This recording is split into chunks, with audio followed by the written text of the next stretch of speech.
out. So Chris Paul's getting old. You don't have to vote him MVP. He's not going to shut you out. But you want to make sure you take care of the stars, all the writers. But last night was a prime example. Denver takes like a 10-point lead in the third quarter. It's the moment. It's the moment. This is where we need you. This is where the MVP step up. From that point forward, how was Jokic? Not great. He's going to win MVP. From that point forward, trailing by 10, Chris Paul went 6 for 6 rest of the game field goals, 3 for 3 free throws, 1 for 1 on threes, led the Suns in points, assists, and led everybody in the building in plus minus. That's called an MVP. Seize the moment. Not about the first quarter, not about the second. And what's really amazing about Chris Paul, and this is not a little thing, it is a massive thing. We all know last year was an exception. Young guys were good in the bubble, right? The playoffs are about veterans. The playoffs have always been about old guys, LeBron and Kawhi and James Harden and Kevin Durant and Steph Curry. That's what the playoffs have always been about. Dame, not about kids. Chris Paul goes to Phoenix. He's playing with kids.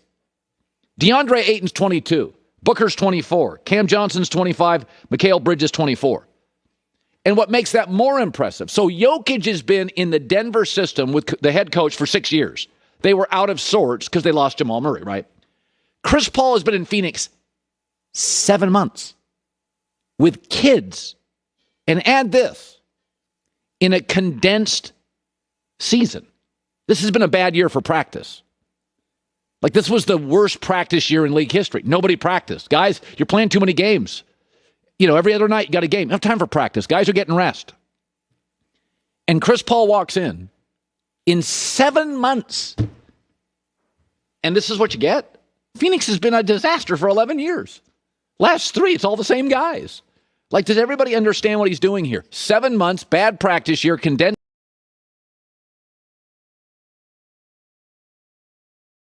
schedule, bunch of kids, they're great. We so undervalue in basketball intelligence and feel for the game because they're so hard to quantify. It's not a stat. That guy is smart. Prove it to me. He's got a great feel for the game. Prove it to me. I don't have a stat for it. Westbrook's got great stats. But Westbrook doesn't play smart basketball all the time, doesn't have a great feel for the game. Chris Paul, new system, new coach, new teammates, young kids. He not only wins, he wins instantly everywhere. New Orleans, Oklahoma City, Phoenix. He goes to Houston, won 65 games with a difficult at times to play with James Harden. So, I've always had this feeling. The smarter people in the world figure stuff out more quickly. Chris Paul's Einstein in the NBA. You can give him a new coach, a new system, condensed schedule, bunch of kids. Overnight. Phoenix was good 3 weeks into the regular season. He figures it out. Boy, that is smart. That is having a feel for the game, which you can't quantify. That is being smart. And there's no data for that other than my eyes. It's like Tom Brady. When Tom Brady went to Tampa in 2019, the Tampa Bay Buccaneers were the second youngest team in the NFL. Old man Tom goes there, synthesizes all of it. Super Bowl. This is a bunch of kids. All Phoenix's best players are kids. Chris Paul not only glues it all together, he does it in the first month of the season. At Oklahoma City in the first month, he left. Fire Brad Stevens at your peril. By the way, if you're wondering why the Celtics moved Brad Stevens upstairs, this is it. Because he would take over for Budenholzer, and the Celtics would have to face Brad Stevens for the next 7 years. That's a different day and a different rant. But, it's not Budenholzer's fault, nor would it be Brad Stevens' fault if he coached the Bucks, that Chris Middleton is now 13 for 43, and Drew Holiday, who's a very good player, can't stay in front of Kyrie Irving. Good luck, nobody can. Milwaukee does not have the ammo and a very weak game plan. This feels like Tom Brady last year in New England, where he's screaming at receivers. They just don't have enough ammo, and you're trying to beat Kansas City. We say it in the NFL all the time, and it's kind of understood now. Like, we don't even argue this anymore. When all else fails, draft a wide receiver. They're just so much more valuable than a linebacker in today's game. If you've got a coaching opening, hire an offensive guy. Yeah, but Sean McVay's only 32. Hire an offensive guy. Just figure it out later. Dak Prescott, $40 million. Half the league thinks makes complete sense. Like, we understand that in football. The rules have changed. It's almost negligence. If you don't draft a wide receiver every year, I'd argue 2. I mean, look at what Green Bay not drafting a receiver has done to the Aaron Rodgers-Packers relationship. It's an offensive league. Well, this is what is happening in the NBA. Now, they took the hand check away over a decade ago. You can't use your forearm to lean on guys. But now the game is so international.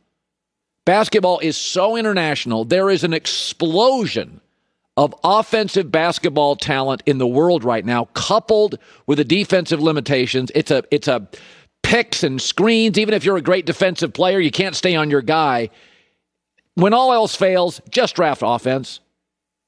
I mean, KD, Kyrie, and Harden, for the first time ever, a basketball team in the playoffs. The playoffs is where the good defensive teams are. In the playoffs is going to shoot 90% from the free throw line, 42% from free threes, and 50% from field goal range. 2s. That's never happened before. I mean, Trae Young, a flawed player who doesn't really care about defense, is carrying Atlanta. You can't stop Ja Morant. Zion is breaking Wilt Chamberlain's records. Luka is breaking Michael Jordan's records. Dame is breaking everybody's records. And Steph is breaking Dame's records. You can't stop anybody. We understand in football, hire an offensive coach. I mean, Tibbs, great defensive coach. Knicks, great chemistry, great defense. Can't compete in the playoffs. Brooklyn is a poor defensive team. Not even top 20. Irrelevant. We just got to come to terms with basketball right now, the world's best basketball players, and it is a world's game. Money's with the offense. The coaching money's with the offense, the playing money, the bench money, the assistant money. Steve Nash has never coached. D'Antoni, doesn't matter. Offense, that's the name of the game. Get more players. This entire series has been such an advertisement for offensive basketball. I mean, Milwaukee does everything right. They play defense. They've got their chemistry. They've got the veteran coach. They've got health. None of it matters. Just throw KD and Blake Griffin and Kyrie and Harden, although he hasn't played much yet, and they'll just figure it out and they'll win. And I just think we just got to come to terms with it. When Trae Young got drafted, I remember just hearing people, he can't play defense. He's too small. He's got attitude. Doesn't matter. You can't stop him. It doesn't matter. I mean, like, there were a lot of people argued Ja over Zion. Can we both make this argument? They're both unstoppable. Zion's breaking Wilt's records. Ja will blow through all of Westbrook's records. So, I mean, I think when you see what's happening with analytics and basketball this is really an amazing thing. Durant and Kyrie Irving, 2 games against the Bucks, 60% from the field, 57% from three-point line. And if you notice this, I noticed it a lot, not only with Steph Curry, but you're really noticing it now with Damian Lillard's out of the playoffs. You notice it with Luka. Is that it used to be when guys hit threes, they were close to the line. They're not even close to the line. They're closer to the logo. And this is what is happening in the NFL, is that young players globally in basketball see where the money is on shooting threes. So that's all they do. Young kids always start trends. Well, it's the same thing in high school football. The great kids all want to play quarterback and wide receiver. California has 39 million people. On average, the last 5 years, 2 legitimate big-time running backs. Each year, 25 wide receivers, 8 top quarterbacks. Everybody comes to California to get the quarterbacks. Michigan does. Pac-12 schools do. Alabama just did. Clemson just did. Notre Dame just did. The California is a culture setter, is a trend center in this nation.